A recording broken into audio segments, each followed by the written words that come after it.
Man, it's so wild to think that I've been in vocational ministry for 13 years, and 12 of those years I've been pastoring.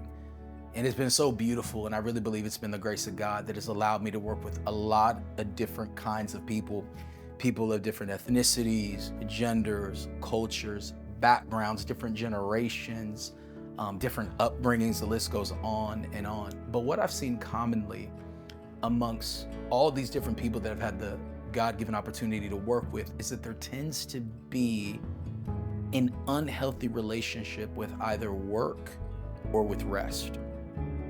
Like some people, depending on personality, upbringing, culture, and for sure the generation that you were born into, they struggle working or they struggle resting.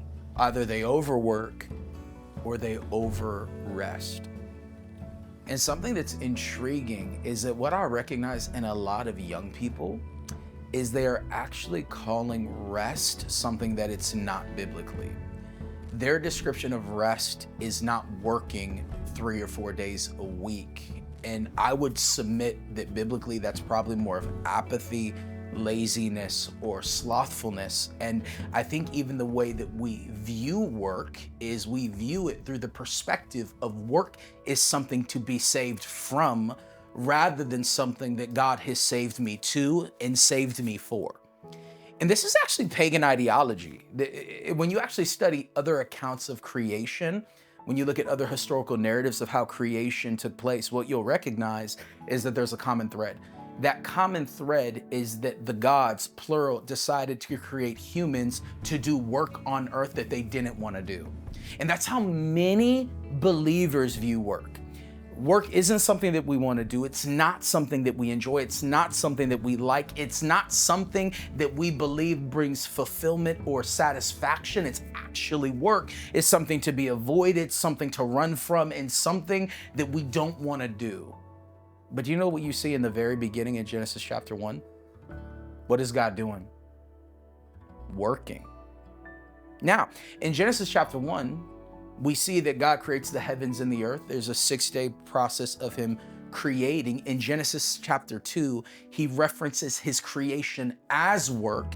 And then on the 7th day, he rests. Now, the reason God rested wasn't because he was tired, but it's because he was finished.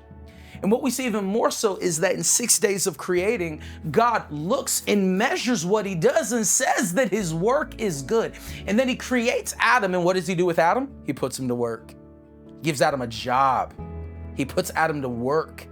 He wants him to steward and cultivate and work the earth as he allows God to have dominion over his life. Powerful, powerful principle. But what do we see?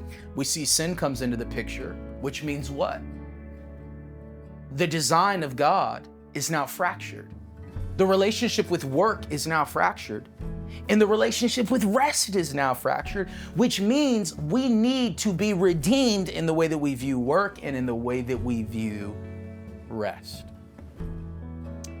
So how do you experience rest? What brings rest to you? Now, in New Covenant theology, what we'll discover, my brothers and sisters, is something that's wonderful. Jesus declares in Matthew's gospel and in Mark's gospel, more specifically Mark chapter 2, that he is the Lord of the Sabbath. That man wasn't created for the Sabbath, but the Sabbath was created for man. The idea of that is that rest is meant to serve man. And what Jesus declares is that he is Lord over rest. What does that mean? Jesus is saying that he can do something for your soul that vacation can't, that pleasure can't, that anything that has been created in the earth that is a good thing cannot do for you. Why do you think it is that Jesus said, "Come to me if you're weary or heavy laden in your souls, and I will give you" what? I will give you rest. I want to submit to you that the reason why some of us don't feel empowered to work is because we have not been empowered to find true rest in Jesus. And true rest is being in the presence of Jesus, which empowers me to do good work throughout my life consistently and have me measure it and know that it's good. So it doesn't matter if you're working at Starbucks. It doesn't matter if you're the CEO of a Fortune 500 company. When you understand that true rest comes from Jesus, it empowers you to do good work everywhere that you're doing it, because you're doing it less for yourself and you're doing it more so for the glory of God. So true rest is found in the presence of Jesus, which empowers good work. So if you over rest, it's because you're not allowing Jesus to be your rest.